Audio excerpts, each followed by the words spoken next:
আজকে চৈত্র সংক্রান্তি আর আজকে বছরের শেষ দিন। আর বছরের শেষ দিন আমি কিভাবে কাটালাম তোমাদেরকে অবশ্যই বলবো।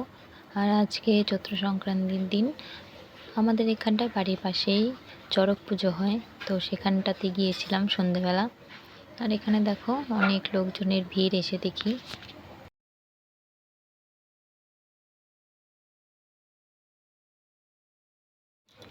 চড়ক পুজো অনেকেই দেখতে আসে, আবার অনেকেই আসতে চায় না, কেননা এই চড়ক পুজোটা দেখে অনেকেই ভয় পায়। আর আমার সঙ্গে আমার ননদ গিয়েছিল, ছোট্ট যাকে তোমরা দেখতে পাও, প্রিয়। তো একটু খুবই ভয় পায়, আর আমরা নিয়ে গেছিলাম।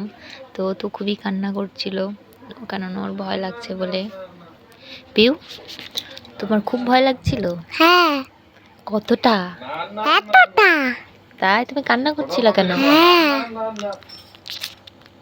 আর এই জিনিসটা দেখে তো আমার মনটা কেমন করে ওঠে। তাই আমি সামনে যাইনি, কিছুটা দূর থেকেই দেখছিলাম। আর এখানে প্রচুর লোকজনের ভিড় ছিল। আর তোমরা কে কে চড়ক পুজো দেখতে যাও অবশ্যই আমাকে কমেন্টে জানাবে।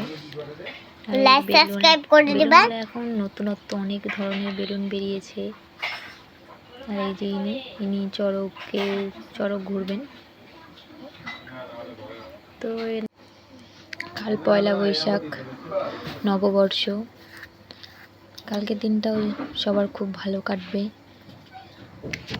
আর আমি জানি না কালকের দিনটা আমার কেমন কাটবে, আর যেরকমই কাটুক না কেন তোমাদের সঙ্গে অবশ্যই শেয়ার করব।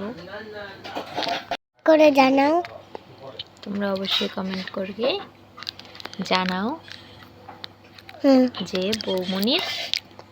বৌমনির কি ভিডিওটা ভালো লাগে লাইক সাবস্ক্রাইব করে জানাও।